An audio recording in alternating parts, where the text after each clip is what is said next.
Lafo vaovao hafa tanteraka kosa indray anomboka rahampitso tsy farana raha tsy ny 20 volana Meo avy zao ny fankalazana ny herinandro ho an'ny vondrona Européenne karakarainy ny délégation ny vondrona Européenne eto Madagasikara misy ny fandaharam-potoana mifanindran-dalana amin'izay toy izao ny tsara ho fantatra. Ny fahasivy volana Meo no fety ny vondrona Européenne tony isataona dia misy ny hetsika isan-karazany karakarainy délégation ny vondrona Européenne eto Madagasikara entina hanamariana izany fankalazana izany mandritry ny herinandro.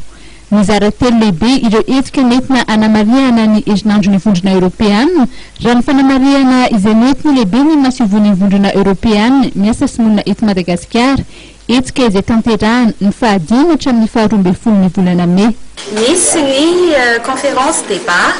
misy ny resaka any amin'ny resaka zavakanto zay atombohana anazy ny ao Analakely ny Azoma ariva manomboka amin'ny 5. Izy projection ana film ao Jao Malazy film malagasy ny atombohanay anazy marque fiaraha-miasa sy fanohanana ny kolontsaina malagasy dia alohan'ny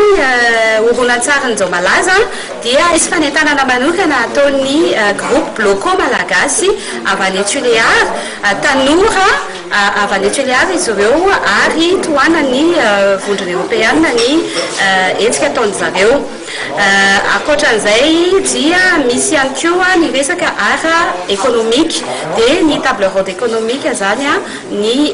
alakamisy any amin'ny 40 taona. Ny mampiavaka ny hetsika amin'ity taona ity dia ao anatin'ny fankalazana ny faha-80 taona ny fiorenan'ny vondrona Européenne isika amin'izao fotoana izao izay efa natomboka tamin'ny volana Martsa tamin'ny alalan'ny fampiratina ny tantaran'ny fiforoanan'ny vondrona Européenne sy ny fivoaran'ny vondrona Européenne hatramin'izay ka hatramin'izao.